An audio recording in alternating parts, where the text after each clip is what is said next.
আজ থেকে প্রায় ৩,০০০ বছর আগের একটা ঘটনা বলতে চাই। ৩,০০০ বছর আগে খুব জ্ঞানী একজন মানুষ ছিলেন, খুব জ্ঞানী। উনি এত জ্ঞানী ছিল যে ওনার বুদ্ধি যেই পাইতো সেই জীবনে সফল হইত। ১৫-২০ জনের তরুণ কয়েকজন যুবক মনের মধ্যে খুব ইচ্ছা যে জীবনে সফল হবে, এই জন্য বুদ্ধি করে কায়দা কানুন করে ওই জ্ঞানী লোকের সাথে দেখা করতে গেছে। তা জ্ঞানী লোক কিন্তু সরাসরি কারোর সাথে কখনোই সাক্ষাৎ করেন না।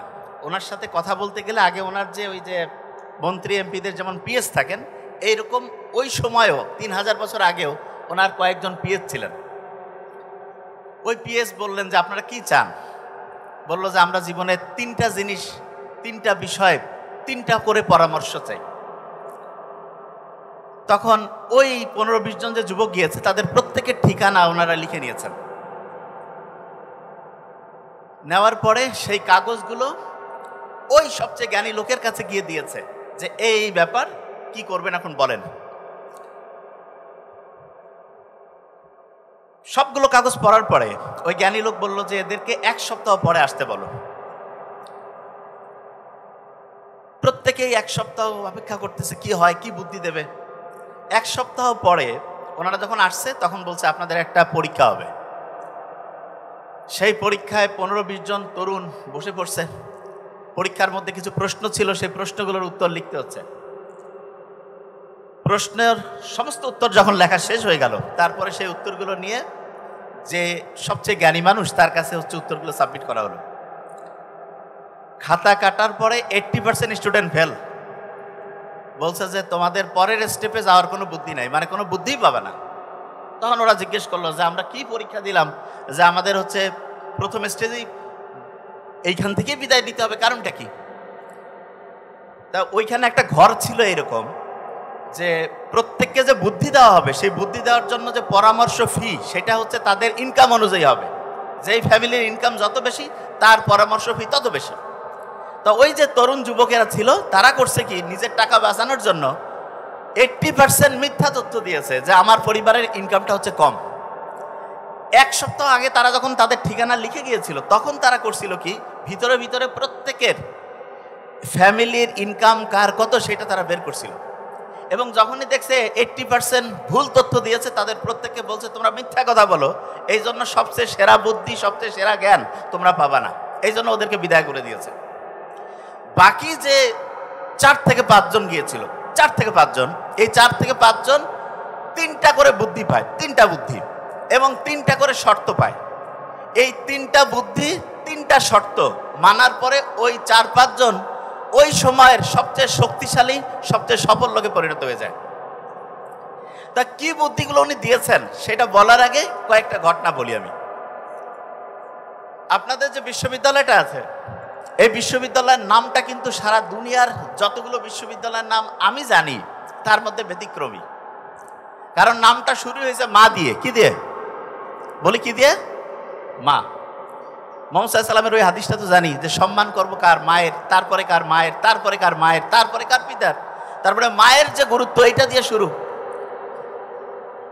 এবং আমরা যে সফল হইতে চাই এইখানে মায়ের যে দোয়ার গুরুত্ব, আমার ছোট ভাই ডক্টর নোবেল যা বলছে, আমি জাস্ট একটা জিনিস এখানে কোট করি। আমি সারা জীবনে যতগুলো বক্তব্য শুনেছি, বিলিভ মি, খুব ইম্পর্টেন্ট।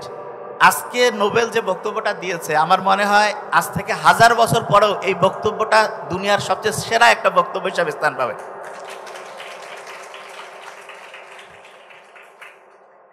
এবং আমি যে বিভিন্ন জায়গায় যাই সেখানে যখন অনেকজন পরিচয় করিয়ে দেন, তার মধ্যে আজকে নাজমুল স্যার নাম, আমি ঠিক বলছি তো? এবং আমার মনে হচ্ছে উনি খুবই জনপ্রিয়, কারণ ওনাকে পছন্দ করে। ওনার পড়ানো কীরকম সেটা আমি জানি না, কিন্তু আমার মনে হয় উনি মানুষ হিসাবে ভালো, এই জন্য সবাই পছন্দ করে।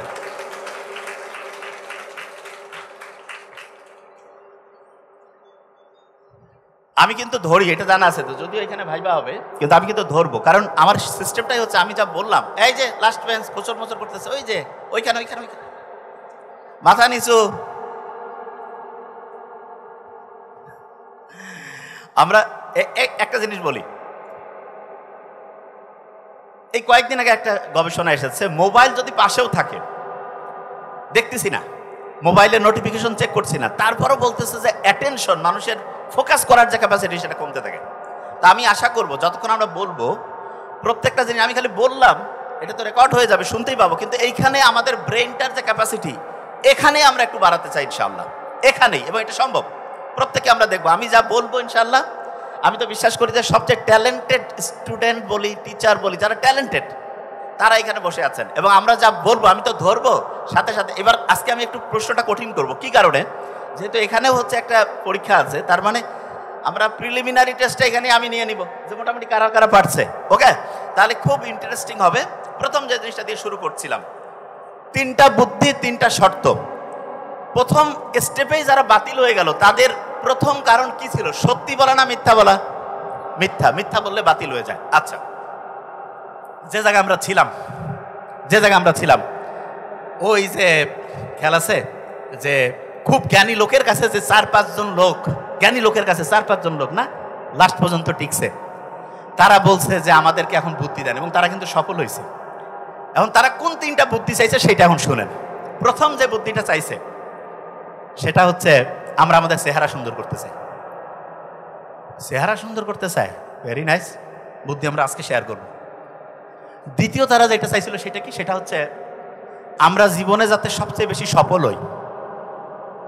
তৃতীয় যেটা চাইছে, ধরবো এখান থেকে কিন্তু লাস্ট বেঞ্চ, তৃতীয় তারা চাইছে যে আমরা এর পরের যে জীবনটা আছে এই জীবনটা আমাদের যে ওই যে রুহু আত্মা, ওই সময়ও জ্ঞান ছিল যে না, ওরাও মূর্খ ছিল না, শিক্ষিতই ছিল বলা যায় 3000 বছর আগে, ওইটা যাতে সুখে থাকে, শান্তিতে থাকে।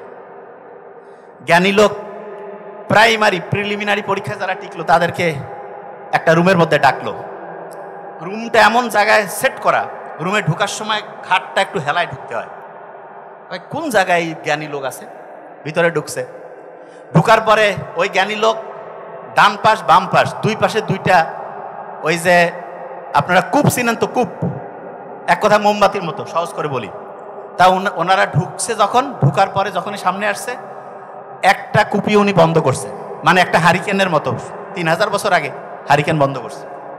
পাশের আরেকটা হারিকেন চালু করছে। সবাই চিন্তা করতেছে কি ব্যাপারে, দুইটা হারিকেন, ডান পাশে একটা বাম পাশে একটা ফির বন্ধ করলো, আরেকটা চালু করলো, কারণটা কি? কিন্তু সবাই চিন্তা করতেছে প্রাইমারিতে অনেকে আউট করে দিছে, প্রশ্ন জিজ্ঞাসা করা যাবে না। ওই যে মুসা আলাইহিস সালাম যেমন খিজির আলাইহিস সালামকে খালি প্রশ্ন করে আর কয় তুমি আমার সাথে থাকতে পাবা না, এরা চুপচাপ আছে। তা বলছে তোমাদের প্রথম যে চেহারা দেখছে, তো দেখে বলছে তোমাদের কি কোনো মানে দেখলে বোঝা যায় না কিছু বোধহয় জানতে চাচ্ছে। তা ওদের মধ্যে একজন সাহস করে একটু হাত করছে, বলতে যে আচ্ছা আপনার পাশাপাশি দুইটা হচ্ছে এরকম কূপ মানে হারিকেন, একটা বন্ধ করলেন আর একটা চালু করলেন, কারণটা কি? তা উনি বলছে যে আমি হচ্ছে রাজার বুদ্ধিদাতা সেই লোক। তা রাজার বুদ্ধি যতক্ষণ আমি দেই, রাজার কাছ থেকে আমি ওইটার জন্য পারিশ্রমিক নেই, এবং সেইটার জন্য যে কূপ সেইটা চলতেছিল। এখন তোমরা আসছো আমার প্রাইভেট কাস্টমার, এই জন্য কূপটা বন্ধ করলাম। নতুন যে পাশের যে হারিকেনটা জ্বালাইছি সেটা হচ্ছে আমার নিজের তেলের টাকায়, কারণ ওইটার জন্য তো তোমার সাথে আমার ডিলিংস, এটা তো রাজার সাথে ডিলিংস না। ওসব বাপরে বাপ, এরকম লোক রে একটু কথা কবে, সেই সময়ের তেলেরও হিসাব করতেছে। Very nice. বলতেছে যে শোনো, তোমরা তিনটা জিনিস চাও। প্রথম হচ্ছে চেহারা যাতে সুন্দর হয়, কাছে এইটা সবচেয়ে লাস্টে দিব উনি বলতেছে। দ্বিতীয় কি? দুনিয়ায় সফল হইতে চাও। আর 3 নাম্বার কি? দুনিয়ার পরে তোমাদের যে রুহটা আছে, আত্মাটা আছে, এটা যাতে শান্তিতে থাকে। বলছে হ্যাঁ, যে আমরা এই 3টা বুদ্ধি দিলে আমরা খুশি। তা বলছে 1 নাম্বারটা শেষে দিব, প্রথমে 2 আর 3 দিব। মাত্র 3টা বুদ্ধি দিতে হবে। প্রথম যে বুদ্ধিটা দিছে দেখেন খুব ইন্টারেস্টিং, এইটা কিন্তু লিখে ফেলতে হবে এবং ধরবো। এইটা যদি করি, এই যে যারা ক্যামেরাম্যান থেকে শুরু করে যতজন আছে প্রত্যেকে জীবনে সফল হতে পারবে, লিখিত গ্যারান্টেড। 3000 বছর আগে আসছে, এবং আমি কয়েক হাজার বই পড়ে যেটা বুঝছি আলহামদুলিল্লাহ আমি মিলাই দেখাই দিব এখনই আপনাকে। 3000 বছর আগে ওই সময়ের রাজাকে বুদ্ধি দিত যেই জ্ঞানী মানুষটা, তিনি যে 3টা পরামর্শ দিয়েছেন, এখনকার হাজার হাজার বইয়ের মধ্যে যেই পরামর্শ আসছে এবং বিভিন্ন ধর্মীয় গ্রন্থের মধ্যে যেগুলো আসছে, সেটাকে আমরা মিলাই ফেলবো। মিলাই আপনি অবাক হয়ে যাবেন, সবগুলো একই সূত্রে গাঁথা হয়ে যাবে। কিরকম? প্রথম উনি যে কথাটা বলছে, প্রথম যে তোমরা তো 3টা কাজ করবা, তার আগে তোমাদের 3টা শর্ত আছে। তার মানে ফর্মুলাটা সব 3 দিয়ে আছে। 3টা বুদ্ধি চাইছে, ইনি বলছে 3টা শর্ত আর 3টা কাজ। খুব কঠিন, ঘুমাচ্ছে একজন মিডিল ওয়াল। 3টা শর্ত আর তিনটা হচ্ছে কি কাজ, তিনটা শর্ত, তিনটা কাজ। প্রথম যে শর্তটা দিয়েছে সেটা কি? Last bench. প্রথম শর্ত হালাল উপার্জন এবং হালাল খাওয়া। এরা কাছে হালাল উপার্জন কিরকম? বলছে যে যেই খাবারটা তুমি খাবা, সেই খাবারটা যেই অর্থ দিয়ে তুমি কিনবা, সেই অর্থটা অবশ্যই সততার সাথে হইতে হবে, পরিশ্রমের হইতে হবে। Very fine. আর 2 নাম্বার হচ্ছে হালাল খাওয়া। আচ্ছা, ইসলামের সমস্ত ইবাদত কবুলের প্রথম শর্ত কি? আচ্ছা, এখানে একটা জিনিস শুনেন, আমরা যারা মুসলমান, আমরা খাবার বাছাই করার ক্ষেত্রে হালাল শতভাগ। এখানে যদি কাউকে শুকুর দিয়া একটা স্যান্ডউইচ বানাইতে খাবেন, নাউজুবিল্লাহ, খাওয়াই যাবে না। কিন্তু একজন চোর বাটপার কয়েক কোটি টাকা আমরা জানি 2 নাম্বারি গিরি করে সাদাবাজি করে টাকা এনে দিছে, কয়ে যায় আসসালামু আলাইকুম, চলবে। শোনেন, আপনি প্রোডাক্ট যেটা হালাল সেটা তো ভালো, কিন্তু তার চেয়ে গুরুত্বপূর্ণ দেখেন ইসলাম কি সায়েন্টিফিক। আল্লাহ কিন্তু বলছে যে তুমি যদি এমন অবস্থায় পারো জান বাঁচা ফরজ, সেই সময় তুমি হারাম মৃত জিনিসও খাইতে পারবা। কিন্তু দেখেন আল্লাহ কোনো জায়গায় বলে নাই যে তুমি তোমার জান বাঁচার জন্য অন্যের হক মেরে, অন্যকে আক্রমণ করে, অন্যের কাছে চাঁদাবাজি করে, অন্যকে ঠকিয়ে, মিথ্যা বলে, মানুষের কোনোভাবে টাকা কায়দা কানুন করে টাকা নিয়া সেইটা দিয়ে কোনো হারাম হালাল খাবার খাও। এটা ইসলামের কোনো জায়গায় কি আছে? কষ্ট লাগলো বলতে, আছে?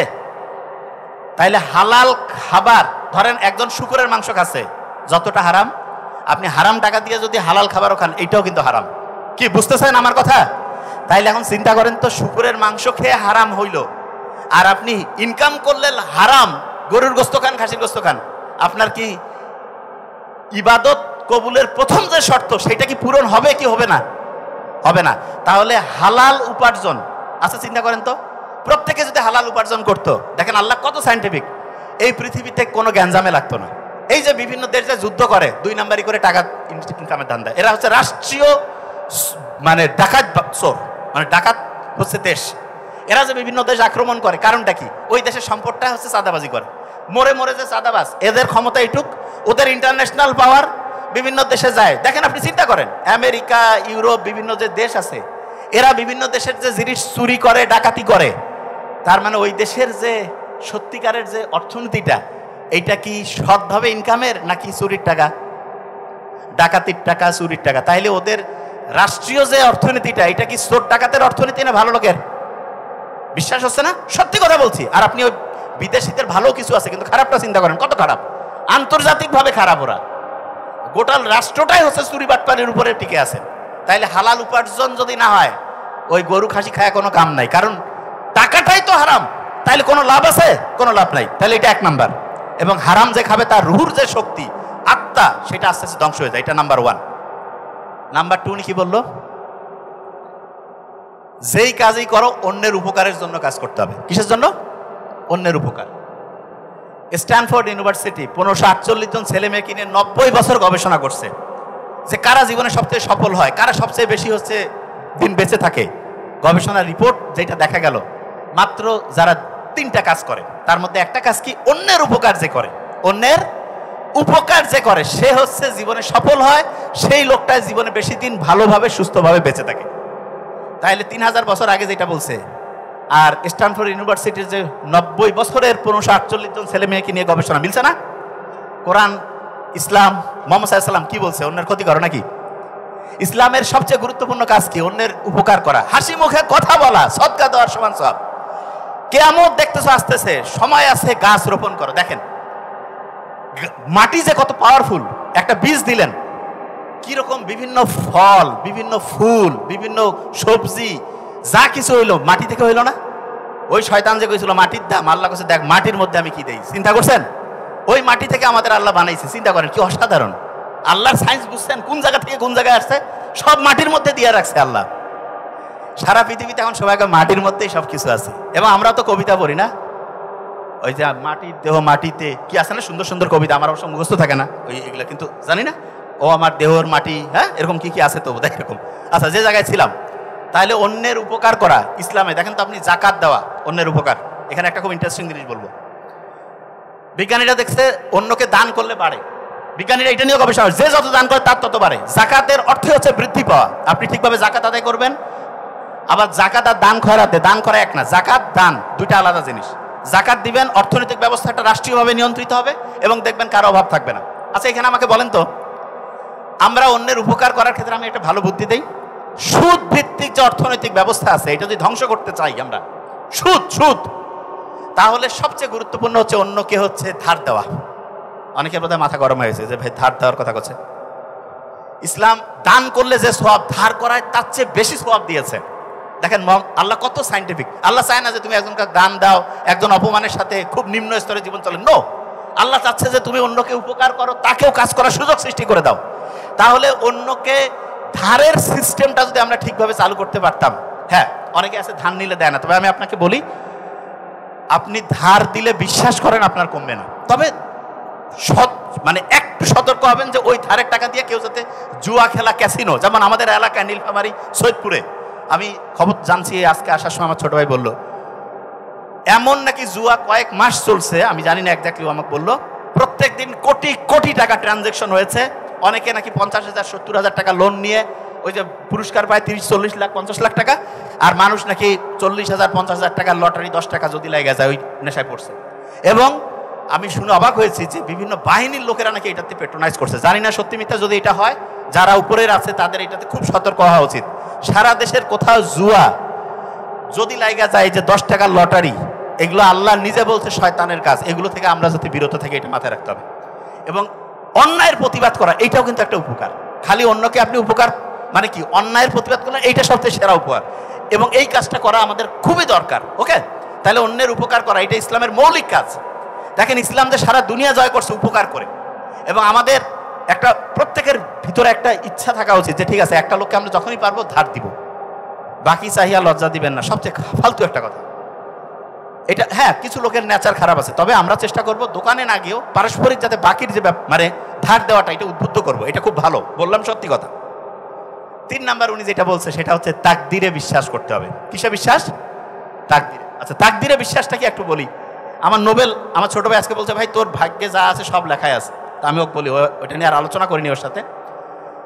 আল্লাহ সব লাহে মাহফুজে ধরলাম লেখাই আছে, কিন্তু একটা ইন্টারেস্টিং জিনিস আছে, সেটা কি বলি, আমরা যেরকম করে কাজ করব সেই অনুযায়ী সেইখানে রেজাল্ট চাইলে আল্লাহ চেঞ্জও করতে পারেন। অটোমেটেড সফটওয়্যার, কখন চেঞ্জ হবে কি হবে। আল্লাহ বলছে না দোয়া প্রত্যেকটা কবুল হয়, এমন কোনো দোয়া নাই যেটা হচ্ছে ব্যর্থ হয়।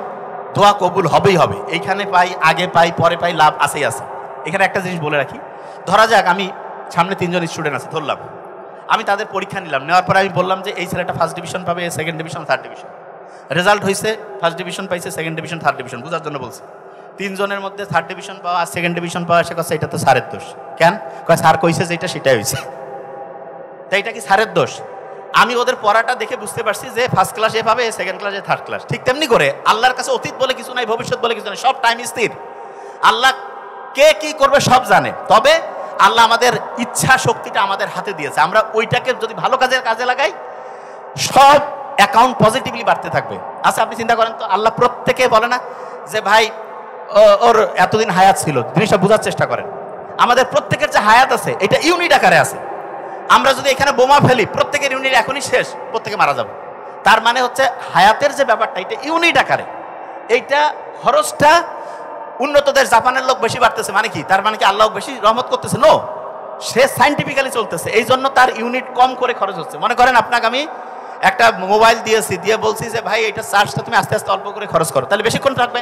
তাড়াতাড়ি যদি বেশি গেম খেলে নষ্ট করো, শেষ, তাড়াতাড়ি ধ্বংস। বোঝা গেছে? ইউনিট আকারে থাকে যে জিনিসটা। তবে হ্যাঁ, এখানে ভালো করে বলতেছি যে কার হায়াত কতটুকু থাকবে এটা আল্লাহ জানে, কিন্তু আমাদের চেষ্টা করতে হবে যাতে করে আমরা ইউনিটটা সহজে খরচ না হয়, যেটাতে অল্প অল্প করে খরচ করবো। দই খাওয়া ইউনিট স্লো হয়ে যাবে। বিজ্ঞানীরা দেখছে যেই খাবারগুলো খাইলে পরে আমাদের শরীরে অক্সিডেটিভ ফসফোরাইলেশন নামে একটা বিক্রিয়া হয়, যেটা বেশি দ্রুত হইলে মৃত্যুর দিকে আগায় যায় দ্রুত। দই খাইলে অক্সিডেটিভ ফসফোরাইলেশনের বিক্রিয়াটা গতিশীলটা কমে যায়। তার মানে আপনার শরীর চলবে, কিন্তু এনার্জি সেভিং বাল্বের মতো আপনার টাইমটা আস্তে আস্তে খরচ হবে, আয়ুটা লম্বা সময় আপনার বেঁচে থাকার সম্ভাবনা তৈরি হবে। শর্ত 3টা। 1 নম্বরে ছিল অবশ্যই প্রথম হালাল খাওয়া, হালাল উপার্জন। খেয়াল আছে? হালাল উপার্জন, হালাল খাবো, উপার্জনটা হালাল, তারপরে খাওয়াটা হালাল। 2 নম্বরে অন্যের উপকার, সব সময় হাসি মুখে কথা বলা থেকে শুরু করে অন্যের উপকার, ধার দেওয়া, এই সিস্টেমটা খুব দরকার। 3 নম্বরে যেটা তাকদিরে যেটা আছে সেটা মেনে নিব, ঠিক আছে? 3টা কাজ করতে বলছে। কি 3টা কাজ? প্রত্যেকে নোট করে ফেলবো, নাম্বার 1 হইতে পারবো ইনশাল্লাহ। কি সেটা? যে যেই কাজ করি, যারা ভিডিও এডিটিং করে, এই যে ক্যামেরা করতে, এদেরও জীবনে অসাধারণ হইতে পারে, কিন্তু টার্গেট করতে হবে যে ওইরকম অসাধারণ হইতেছে। যিনি টিচার, উনি চাইলে সারা দুনিয়ার সেরা টিচার হইতে পারে। যিনি ডক্টর, উনি চাইলে সারা দুনিয়ার সেরা ডক্টর হইতে পারে। সারা পৃথিবীর ব্রেইন আল্লাহ বানিয়েছে, যে সততার সাথে সাইন্টিফিক হইতে চলবে, সারা দুনিয়ার মধ্যে সবচেয়ে সেরা হইতে পারে। ইনুস আলাইহিস সালামের নাম শুনছেন না আপনার? একমাত্র ইউনুস নবী, ওনার সময়ে ওনার সম্প্রদায়ের সবাই ওনার কথা মানছে, মানার পরে একেবারে অসাধারণ উন্নতি করছিল। আর অন্য কোনো নবীর সময় সব লোক একসাথে এরকম একতাবদ্ধভাবে হচ্ছে দিনের পথে আসে না, ইউনুস নবীর সময় হয়েছে। আমাদের এখন মানে জাস্ট ইউনুস নবীর নামটার সাথে মিলছে না, ইউনুস, এই যে আমাদের ডক্টর মোহাম্মদ ইউনুস স্যার। পড়া মনে রাখারও একটা টেকনিক, মানে একটার সাথে একটা ম্যাচিং করবেন। যেমন ধরেন যে মানা রাত, মা আমার জীবনের সবচেয়ে দরকার। কিছু জিনিস না, রাতে দেরি করে ঘুমাবো না, অন্যের সমালোচনা করবো না, খারাপ কিছু দেখবো না, খারাপ কিছু বলবো না, খারাপ কিছু শুনবো না, অন্যের ক্ষতি করবো না, না দিয়া রাতে আমি আগের দিন আগামীকাল কি করবো সেটা আগের দিন রুটিন করব। রাতের বেলা হচ্ছে নেগেটিভ কোনো জিনিসে যাব না। রাতে ঘুমানোর আগে চিন্তা করবো জীবনে যেটা হইতে চাই সেটা হয়ে গেছে, সকালে ঘুম থেকে উঠে ওইটা করব। এবং ইসলামের অসাধারণ একটা জিনিস হচ্ছে তাহাজ্জুদের নামাজ। ইসলাম বিজয়ের আগে একটা বছর সাহাবী থেকে শুরু করে অন্য যারা ছিল রেগুলার তাহাজ্জুদ পড়তো। আপনি জীবনে অসাধারণ হইতে চান, একেবারে নাম্বার 1, একটা বছর আপনি যদি রেগুলার তাহাজ্জুদ পড়েন আর ওই সময় যদি আল্লাহর সাথে ওই জিনিসটা নিয়ে কানেকশন করেন, যেই বিষয় হইতে চান, নাম্বার 1 হয়ে যাবেন ইনশাআল্লাহ। তাহলে যে জিনিসটা বলতেছিলাম, প্রথম যেইটাই আপনি সেরা হইতে চান সেইটা আপনি রেগুলার প্র্যাকটিস করবেন। রেগুলার আপনি মনে করেন যে ধরেন একটা বিষয় হচ্ছে যে প্রফেসর হইতে চান যে কোনো বিষয়, তাহলে ওই বিষয় দৈনিক 5 মিনিট 10 মিনিট 15 মিনিট দৈনিক পড়তে থাকেন, দৈনিক পড়েন। এবং পড়ার ক্ষেত্রে আমি একটা ফর্মুলা দিয়ে দিই, একটানা 15-20 মিনিটের বেশি পড়বেন না। আবার বলছি, একটানা 15-20 মিনিটের বেশি না। প্রত্যেক ঘন্টায় 2টা সেশন করেন, 15-20 মিনিট করে পড়েন, 5-10 মিনিট রেস্ট, আবার 15-20 মিনিট পড়েন, 5-10 মিনিট রেস্ট। এই যে 2টা সেশনের মাঝখানে 5 থেকে 7 মিনিটের একটা রিভিশন দেন। তার মানে 2 দিকে যা কিছু পড়লেন মাঝখানে স্যান্ডউইচের মতো রিভিশন দিলেন। রিভিশন দিলে পড়াটা শর্ট টার্ম থেকে লং টার্ম মেমোরিতে রিজার্ভ হবে। এটা রেগুলার করবেন। রাতে ঘুমানোর আগে চিন্তা করবেন যাইটা চাইছেন সেটা হয়ে গেছেন, এবং সারাদিন যা পড়ছেন রিভিশন। কেন? কারণ রাতে খেয়াল আছে একটা অ্যাপ্রোপ্রিয়েট প্রিপোজিশন বলছিলাম, অ্যাট, এতে কোন ওয়েভ, টিতে কোন ওয়েভ। দেখছেন ব্রেন কিভাবে কাজ করে? ওই আলফা থিটা ওয়েভ ঘুমানোর আগে অ্যাক্টিভ হয়ে যায়, ওই সময় সাবকনসিয়াস মাইন্ড। আর ওই সময় আপনি কি করেন? মোবাইলটা নিয়ে সারা দিনের খবর, কে কার সাথে মারামারি, ধ্বংস। কেন রে বাবা, সারা দুনিয়া যাক, আপনার কাজ আপনি করেন। আমি বেশিরভাগ ক্ষেত্রে নোবেলের কাছ থেকে তথ্যগুলা পাই, ও একটু বেশি টাইম দেয়, আমি বারবার করে আর টাইম দিস নাই, মানে ওকে আমি বারবার বলি একটু দেখে, মানে দেখে বলতে হচ্ছে মোবাইলে দেখা যায় মেসেজ টেসেজ একটু ইয়া করে। আমি ওকে একদমই এটা 1 তারিখ থেকে একদম বাতিল করে দিব, লোক নতুন আরও নিয়োগ দিয়ে বাদ। কারণ ওগুলা দেখলে নেগেটিভ। বড় বড় খবর আমি দেরিতে জানি। কেন? কারণ আমি কোনো মোবাইল ইয়াটে কিছু না, আমার সাথে কারো যোগাযোগের কোনো বুদ্ধি নেই। যেটা রিয়েল সেটা বলতেছি। জাস্ট আমার যে কাজ, বই পড়া, যেটা জিনিস আমি যেটা করতে চাই সেটা করবো। কেন আমি আন্দাজে টাইম লস করবো? তাইলে আলফা এবং থিটা ঘুমানোর আগে নেগেটিভ সব বাদ। এবং ইসলামে কত সুন্দর না, বিভিন্ন সূরা পড়তে বলছে, নফল নামাজ পড়তে বলছে, কোরআন তেলাওয়াত করতে বলছে। ওই সময় যে ঘুমাইতে যায় কি অসাধারণ ঘুম হবে, ব্রেনটা পরিষ্কার করে ফেললাম। তারপরে একটা ব্রেন রিজার্ভ, ব্রেন হচ্ছে রিচার্জ হইলো। তারপরে সকালে ঘুম থেকে উঠে ওই সময় আবার আলফা থিটা ওয়েভ, এবং ওই সময় যদি একটু পড়ি, ওই সময় একটু যদি রিভিশন দেয়, ব্রেনটা চাঙ্গা হয়ে কাজ করবে। প্রত্যেক ঘন্টায় 2টা 15-20 মিনিটের সেশন, মাঝখানে একটা রিভিশন। রাতে ঘুমানোর আগে রিভিশন, সকালে ঘুম থেকে উঠে রিভিশন। তার সাথে কি করবেন সেটা বলি। যখন পড়তে যাবেন, বইয়ের লাইন আছে না, বই যে পড়তেছে, অনেকে পড়ার সময় লাট বাহাদুর আছে চুপ করে, নো, একটু অ্যাক্টিভ হইতে হবে। মুভমেন্ট হইলে ব্রেনের অ্যাক্টিভিটি বাড়ে। কিরকম?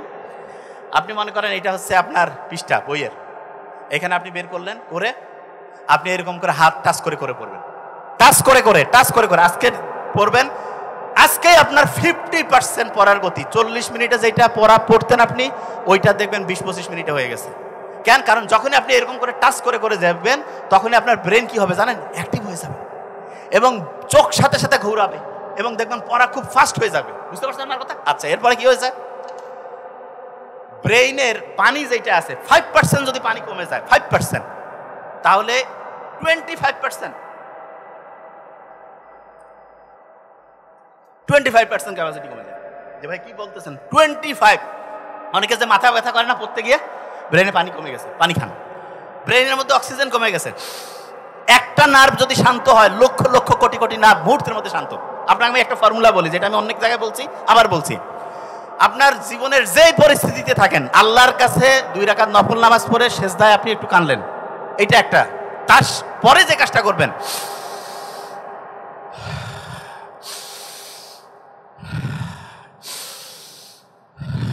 100% ভালো লাগবে। কেন? কারণ ফ্রেনিক নার্ভ আছে না, শান্ত করেন। একটা নার্ভের কন্ট্রোল আল্লাহ দিয়েছে, অন্য কোনো কন্ট্রোল দেয়নি। এবং নার্ভগুলো যে পরিস্থিতি, আপনার কেউ ধরছে, ভয় লাগতেছে, ভাইবা বোর্ডে ঢোকার আগে দেখবেন। এবং নোবেল যা বলছে না ভাইবা বোর্ডের আগে, ওকে আমি বারবার বলতাম, ও এটা বলে নাই, যা চিন্তা করবা ওর খেয়াল নাই যে ভাইয়া পরীক্ষা অসাধারণ হচ্ছে, ভাই বলতাম না একদম যে পরীক্ষা অসাধারণ, কি আগে চাও যা। আমি সবসময় 2টা কথা বলি, যে তুমি এবং যে কোনো শিক্ষার্থীর, এবং আমি পড়ানোর সময় বলি যে আমি যা পড়াবো সেখান থেকে প্রশ্ন আসবে, অথবা স্যার যা প্রশ্ন করবে সেটা আমি পড়াবো, সহজ কথা। এবং আল্লাহর কাছে আমি বলি, আল্লাহ আমি যা পড়াবো সেখান থেকে যদি প্রশ্ন হয়, অথবা স্যার যেটা প্রশ্ন করবে সেটা আমি পড়াই, 2টার একটা হইলে হবে। যেটাই আল্লাহ দেও 100-100, কোন সমস্যা আছে? স্যার যেটা প্রশ্ন করবে সেটা যদি আমি পড়াই, আর আমি যেটা পড়াবো সেটা যদি স্যার প্রশ্ন করে, যেদিক দিয়ে যাও কোনো সমস্যা নেই, 100% ইনশাআল্লাহ কারেক্ট হয়ে যাবে। তাহলে একটু বুদ্ধির সাথে, এবং আল্লাহকে আমি যখন চাই, আমি যখন বক্তব্য দিতে আসি, তার আগে আমি আল্লাহকে, আল্লাহ প্রত্যেকটা বক্তব্য যাতে আগের বক্তব্য চাইতে ভালো হয়, তাই এটা কোয়ার ক্ষেত্রে আমি আল্লাহর কাছে একটু বুদ্ধি শিখাই দিচ্ছি। আপনি কি জানেন আলো 1 সেকেন্ডে 3 লাখ কিলোমিটার দৌড়ায় না? 3 লাখ কিলোমিটার। মহাবিশ্ব যে আছে, এটা প্রতি সেকেন্ডে 3 লাখ কিলোমিটারের সাথে বেশি বেগে, প্রতি সেকেন্ডে বেশি বেগে প্রসারিত হচ্ছে। মহাবিশ্বটা কত বড়, এটার একটা ছোট্ট ধারণা দেয়, তাহলে আপনি বুঝতে পারবেন যে জিনিসটা কি। স্বর্ণ, রৌপ্য, ডায়মন্ড কিচ্ছু না, একটা ধারণা দেয়, সেটা কি? আমরা যে সোলার সিস্টেম আছে, সেখানে পৃথিবী আছে না, পৃথিবীর চেয়ে 13 লক্ষ গুণ বড় হচ্ছে সূর্য, এটা একটা ছোট্ট অংশ। এটা থেকে আমাদের পৃথিবী থেকে সূর্যে যাইতে আমাদের 8 মিনিট 20 সেকেন্ড লাগবে আলোর। আমরা যে গ্যালাক্সিতে আছি, শুনেন খুব ইম্পর্টেন্ট এই কথাটা, যেই মিল্কি ওয়েতে আছি, যেই ছায়াপথের মধ্যে আছি, আলোকে যদি এই পাশ থেকে এই পাশে, ধরেন যে আমি এই পাশ থেকে আপনাদের ওই পাশে যদি হেঁটে যাই, কতক্ষণ লাগবে? 2 মিনিট 1 মিনিট। আলো কিন্তু 1 সেকেন্ডে 3 লাখ কিলোমিটার যায়। গ্যালাক্সি মিল্কি ওয়ে যেখানে আমরা আছি, এক পাশ থেকে আলো যদি দৌড়ানো শুরু করে, প্রতি সেকেন্ডে 3 লাখ কিলোমিটার, 1 সেকেন্ডে 3 লাখ কিলোমিটার। এইটার 1 মিনিট, এটার 1 বছর, 1 বছরে যেটা হয় সেটা হচ্ছে 1 লাইট ইয়ার। আলো এরকম দৌড়াচ্ছে, 1 বছর গেল, 10 বছর গেল, 100 বছর গেল, 1000 বছর গেল, 10,000 বছর গেল, 1 লক্ষ বছর গেল। 1 লক্ষ বছর যখন যাবে, তখন আলো এই পাশ থেকে ওই পাশে যাওয়া শেষ হবে। এইটা হচ্ছে আমাদের গ্যালাক্সি, যেখানে আমরা থাকি। আচ্ছা, এইরকম গ্যালাক্সি, এইরকম ছায়াপথ মহাশূন্যে, মহাবিশ্বে কতগুলো হইতে পারে? আইডিয়া কত হইতে পারে? শোনেন, কত? 100টা হবে? 1000, 1 লাখ, 10 লাখ, 1 কোটি, 10 কোটি, 100 কোটি, 1000 কোটি, 10,000 কোটি, 1 লক্ষ কোটি। বিজ্ঞানীরা দেখছে এখন পর্যন্ত, তারা যেটা দেখছে সেইখানে মিল্কি ওয়ে, এই আমাদের যে ছায়াপথ, যেটার এক পাশ থেকে আলোর যাইতে আরেক পাশে প্রতি সেকেন্ডে 3 লাখ কিলোমিটার, এরকম 1 লাখ বছর লাগে। এইরকম 2 ট্রিলিয়ন, 2 লক্ষ কোটি গ্যালাক্সি সন্ধান মহাবিশ্বে বিজ্ঞানীরা পাইছে। এবং বিজ্ঞানীরা বলছে আমরা যেটা পাইছি এটা গোটাল মহাবিশ্বের একটা সামান্য, আর তার মধ্যে আমরা মানসিক হয়ে দুনিয়া দেখি ফেলাবো। অনেকে অহংকার করি না, অহংকারের কোনো সুযোগ আছে? আল্লাহ বলছে অহংকার হচ্ছে আমার চাদর, আমার হিজাব। যে অহংকার করে সে আমি আল্লাহর চাদর নিয়ে টানাটানি করে। আপনি চিন্তা করেন তো, কত কত সামান্য করে আল্লাহ আমাদের বানাইছে। তাইলে আল্লাহর সাথে যদি আমরা কানেক্টেড হই এবং আল্লাহ যদি আপনাকে হেল্প করে, অসাধারণ কিছু আমরা করতে পারবো। যে জায়গায় আমি ছিলাম। প্রথম বুদ্ধিটা কি? প্রত্যেক দিন যেটা করতে চান সেটা রেগুলার করতে হবে। রেগুলার, খেয়াল আছে? দ্বিতীয় যেটা, সেটা হচ্ছে প্রেয়ার করতে হবে। কি করতে হবে? প্রেয়ার, মানে আল্লাহর কাছে হচ্ছে চাইতে হবে, আল্লাহর কাছে চাইতে হবে। শুনেন, একটা হার্ভার্ড বিজনেস স্কুলে একটা গবেষণা বলি, সেম লেভেলের স্টুডেন্ট, সেম, কোনো কিছু নাই, পড়াশোনা, মেরিট, প্রিপারেশন সব সেম। এক গ্রুপ এক সাইডে রাখছে, আরেক গ্রুপ আরেক সাইডে। এক গ্রুপকে বলছে তোমরা দৈনিক 5 ওয়াক্ত নামাজের মতো মেডিটেশন করবা, মানে এই টাইপের। আর চিন্তা করবা যে তোমাদের পরীক্ষা ভালো হচ্ছে, আর চিন্তা করার সাথে সাথে স্রষ্টার কাছে তোমরা তোমাদের ধর্ম অনুযায়ী চাবা যে পরীক্ষা যাতে ভালো হয়। আর আরেক গ্রুপকে বলছে তোমাদের কিছু করা লাগবে না, খালি বই পড়ো। 3-4 সপ্তাহ পরে পরীক্ষা হয়েছে। যেই গ্রুপের স্টুডেন্ট রেগুলার নামাজের মতো মেডিটেশন করছে, আল্লাহর কাছে হেল্প চাইছে এবং চিন্তা করছে আমাদের পরীক্ষা ভালো হবে, তাদের রেজাল্ট 34% ভালো হয়েছে। তাহলে আমরা যারা অসাধারণ রেজাল্ট করতে চাই তারা আল্লাহর কাছে চাবো কি যাবো না? এই বলেন না কেন? আচ্ছা বলেন তো, কিছু স্টুডেন্ট আছে না মেজাজ খুব গরম, স্যাট। আমি বলি, অনেকে কয় ভাই খুব খারুস স্টুডেন্ট, কিন্তু নাম্বার বেশি পায়।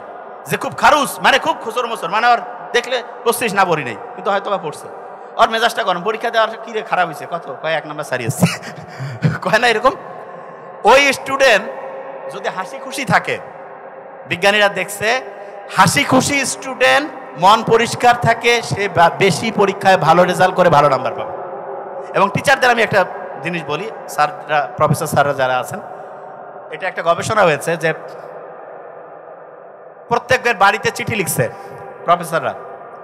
প্রফেসর বলতে হচ্ছে মূলত যিনি ভাইস চ্যান্সেলর ছিলেন, প্রিন্সিপাল আসলে উনি, এটা কলেজের স্টুডেন্টরা পাচ্ছেন সবচেয়ে বেস্ট স্টুডেন্ট আপনাদের দিচ্ছি, আর স্টুডেন্টদেরকে বলছে সবচেয়ে বেস্ট মানে কলেজের যে টিচার সেটা তোমাদের দিচ্ছি, টানা 6 মাস পড়তে থাকো।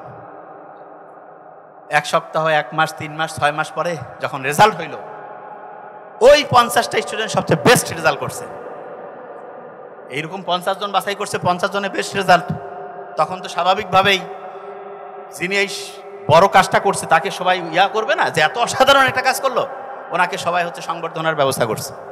সংবর্ধনা অনুষ্ঠানে উনি বলতেছে যে আপনারা অনেকেই জানতে চাইছেন যে আমি কিভাবে এই কাজটা করলাম, তা আপনাদের একটা ঘটনা বলি। উনি বলতেছে, আমি যে 50টা স্টুডেন্টকে বাছাই করছিলাম, এই 50টা স্টুডেন্ট র্যান্ডম বাছাই করা হয়েছে, কোনো মেরিটের উপর বাছাই করা হয়নি। সবাই অবাক, কি ব্যাপার, কিন্তু প্রত্যেকে বলা হয়েছে তুমি বেস্ট, এই জন্য তোমাকে বাছাই করে আমরা এই গ্রুপে রাখছি। প্রফেসর, টিচার যাদেরকে বাছাই করা হয়েছে তাদের র্যান্ডম বাছাই করছি, কিন্তু তাদেরকে বলা হয়েছে আপনার বেস্ট টিচার এবং বেস্ট স্টুডেন্ট দিচ্ছি, রেজাল্ট যাতে বেস্ট হয়। আর প্রত্যেক গার্ডিয়ানদেরকে বলছে আপনার সন্তান কিন্তু বাছাই করা সন্তান, বাসায় ভালো করে যত্ন নেবেন, উৎসাহিত করবেন, কোনো যাতে খোঁচর মোচর না হয়। এবং 3টা গ্রুপের পজিটিভ চিন্তা ভাবনা অসাধারণ রেজাল্ট তৈরি করে দিল। তাহলে সবচেয়ে বেস্ট টিচার যিনি, তিনি কি হচ্ছেন যে খালি পড়ান, স্টুডেন্টদের উৎসাহিত করেন, এবং প্রত্যেকে আপনারা যারা আছেন না অসাধারণ কিছু করতে পারেন। আচ্ছা, যে প্রেপোজিশনটা বলছিলাম অ্যাট, এতে কোন ওয়েভ, আর টিতে, এটা কি ভালো না খারাপ? কোন সময় সবচেয়ে বেশি ব্রেনটা অ্যাক্টিভ হয়? মানে দিনের বেলা না ঘুমের সময়? ঘুমের আগে। সকালবেলাও অ্যাক্টিভ হয়। আর্লি এফসার নামাজের পরে বেশি পরিমাণে চার্জ হয় না কম? বেশি। যতগুলো আল্লাহ ভালো কাজ দিয়েছে এগুলো কি আমাদের ব্রেইনের পাওয়ার বাড়ায় না কমায়? বাড়ায়। মাটি থেকে যে আল্লাহ মানুষকে বানাইলো, দুনিয়ার সবচেয়ে শ্রেষ্ঠ রিসাইক্লিং মেশিন কি? সবচেয়ে শ্রেষ্ঠ রিসাইক্লিং মেশিন মাটি। এবং আমি যেটা বলছিলাম যে মহাবিশ্বের মধ্যে ওই যে গ্যালাক্সি, যেটা শুনলেন না, আমরা যেখানে আছি এখানে আলোর এক পাশ থেকে আরেক পাশে যাইতে 1 লাখ বছর। মোহাম্মদ সাল্লাল্লাহু আলাইহি ওয়াসাল্লাম আসছে কত বছর আগে? 1400 বছর আগে। 2000 বছর হয় নাই। ঈসা আলাইহিস নবী 2000 বছর আগে ধরি আমি।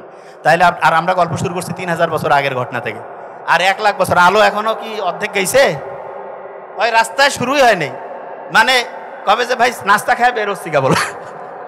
আপনি চিন্তা করেন তাহলে কি অসাধারণ জিনিস আল্লাহ বানিয়েছেন। এবং এখানে আপনি খেয়াল করে দেখেন যে এই জায়গায় আপনি অসাধারণ কিছু যদি করতে চান তাহলে আপনাকে যে জিনিসটা মাথায় রাখতে হবে, আল্লাহর সাথে কানেকশন। এবং মাটির অসাধারণত্ব বুঝতে পারছেন তো?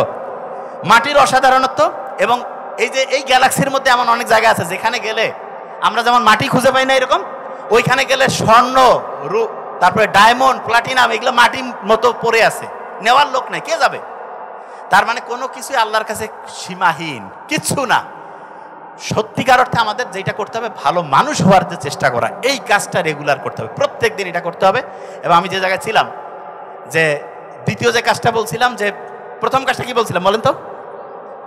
রেগুলার অনুশীলন। 2 নাম্বার প্রার্থনা। 3 নাম্বার যেটা, এটা বলে শেষের দিকে চলে আসছে, সেটা কি? যে বিষয়ের এক্সপার্ট, যে বিষয়ে দক্ষ, এইরকম সৎ লোকের কাছ থেকে শিখবেন। এটা কিন্তু খুব ইম্পর্টেন্ট। যে দক্ষ এবং এরকম সৎ লোক। একজন দক্ষ কিন্তু হচ্ছে অসৎ। ইবলিস শয়তান কিন্তু কম দক্ষ ছিল না, সব জিনের মধ্যে নাম্বার 1 জিন। এই যে পৃথিবীর মধ্যে এমন কোনো জায়গা নাই যেখানে সে সেজদা করেনি, সব জায়গায় সে আল্লাহর সাথে কানেকশন করিয়া আল্লাহ কাছে ঠিক আছে তোমাকে পুরস্কার হিসেবে ফেরেশতাদের সাথে থাকো। কিন্তু দেখেন আল্লাহ যে কাউকে আপনি ভালো কাজ করলে আপনাকে উপরে উঠাইতে পারে, আর আপনার ধ্বংসের জন্য একবার অহংকার যথেষ্ট না? অহংকার করলো, এবং দেখেন সে যেটা নিয়ে অহংকার করছে, মাটি থাকি তুমি বানাইছো, আল্লাহ কয় দেখো মাটির কি গুণাগুণ, মাটির মধ্যে দেখেন কি অসাধারণত্ব দিয়েছে, যেই মৃত জিনিস দিলেন সেইখান থেকে জীবিত হয়ে গেল। আপনি দেখেন, এবং আল্লাহ দেখেন কি সাইন্টিফিক, আগুন অবশ্যই ব্যবহার করতে পারি, কিন্তু আগুন সাধারণত জ্বলে পুড়ে ছাই করে দেয় না, আর মাটি মানুষকে কি করে? ঠান্ডা করে। মাটি মানুষকে জীবন দেয়, মানে জীবনের নতুন সঞ্চারণ ঘটায়। কি অসাধারণত্ব! তাহলে তৃতীয় যে কথাটা সেটা হচ্ছে যে যিনি যে বিষয়ে এক্সপার্ট, এরকম সৎ মানুষজনের কাছ থেকে বুদ্ধি নেবেন। এই তিনটা কাজ যদি আমরা করি, এবং যে প্রথম শর্তটা আমি বলছিলাম, উনি যেটা বলছে, ফার্স্ট প্রত্যেককে কি হইতে হবে? হালাল রুজি, হালাল খাবার। বলি হালাল ইনকাম, হালাল খাবার। 2 নম্বরে যেটা, সেটা প্রত্যেককে মাথায় রাখতে হবে অন্যের উপকার, অন্যের উপকার। 3 নাম্বার হচ্ছে তাকদিরে বিশ্বাস। তার মানে আপনি সবচেয়ে বেশি চেষ্টা করবেন, তারপরে যেটা হবে সেটাই ছিল আপনার তাকদিরে। কেউ যদি আপনাকে বলে যে না যা আছে তাই হবে, বিশ্বাস করেন, আমি আপনাকে বলতেছি আল্লাহ আপনাকে জ্ঞানটা দিছে না, বুদ্ধিটা দিছে না, বিবেক দিছে না, এটাকে কাজে লাগিয়ে। আচ্ছা, অনেক ক্ষেত্রে সিদ্ধান্ত নিতে ভুল হয় না, যে কি হবে। দেখেন বিজ্ঞানীরা এখন দেখছে ইস্তিখারা করবেন রাতে ঘুমানোর আগে। ওই যে আচ্ছা বলেন তো, ইস্তিখারার নামাজ আল্লাহ কিন্তু এরকম করতে পারতো, দিনের বেলা ইস্তিখারার নামাজ নর্মালি আমরা পড়ি না, না রাতের সময় না? রাতে আপনার কোন 2টা ওয়েভ তৈরি হয়? Alpha, theta. ওই সময় সাবকনসাস মাইন্ডটা খুব সুপার মানে কনসাস হয়ে যায়, তার মানে ওই সময় খুব পাওয়ারফুল থাকে, এবং সেই সময় আপনি ইনশাল্লাহ মনের যে শক্তি, আপনি একটা জিনিস দেখবেন, আপনি মনে করেন বাসা থেকে বের হয়েছেন, দেখবেন যে মোবাইল বা কোনো একটা রেখে আসছেন, মনে হচ্ছে না কি জানি ছেড়ে আসছেন, খেয়াল করছেন আপনারা? আমি কালকে যখন বেরো আসতেছিলাম তখন মনে হচ্ছে কি ছেড়ে আসলাম, পরে দেখি যে হ্যাঁ ঠিক আছে ডায়েরিটা ছাড়ছে, এবং এটা নেওয়ার পরে ওই ফিলিংসটা নেই, এইটাকে বলে গাট ফিলিং। এবং আল্লাহ এটা ওই যে আদম আলাইহিস সালামের ওইখান থেকে দিছিল না, ওইটা নারী যে উনি তো ওই দুষ্ট লোকের মিষ্টি কথা, ইবলিস শয়তানের কথা শুনে কথা একটু খাই, কিন্তু আদম বলছিল না যে না এটা আল্লাহ করছে। তারপর তার মানে এনভায়রনমেন্ট, শয়তানের এনভায়রনমেন্টে থাকলে নবী উনিও পথভ্রষ্ট হইতে পারে, এবং সঙ্গী সাথী। এই জন্য বলবো আপনারা অসাধারণ হবেন, কাদের সাথে মিশতেছেন, ভালো মানুষজনের সাথে মিশবেন, এবং সবসময় পজিটিভ চিন্তা, কখনো খারাপ কিছু মুখে উচ্চারণ করবেন না। আল্লাহ যেই মুখ দিয়ে আপনি আল্লাহর নাম নিচ্ছেন সেই মুখ দিয়ে খারাপ কিছু বলবেন না, এবং অন্যের বাবা মা তুলে গালাগাল এগুলো করবেন না, তাহলে আপনি আপনার নিজের গালাগাল করতেছেন বাবা মাকে। এবং সবসময় আল্লাহর সাথে কানেক্টেড থাকবেন, এবং যেই শর্ত 3টা আমরা আলোচনার মধ্যে আনছি, এই শর্ত 3টা মেনে যদি 3টা কাজ রেগুলারিটি মেনটেন করে করি, রেগুলার পরিশ্রম করা, যেটাতে সেরা হইতে চাই, প্রত্যেক দিন আল্লাহর কাছে প্রার্থনা চাওয়া করা, এবং যে যে বিষয়ে এক্সপার্ট তার বুদ্ধি নিয়ে যদি চলি, বিলিভ মি অসাধারণ হওয়া সময়ের ব্যাপার মাত্র। Thank you so much. আসসালামু আলাইকুম।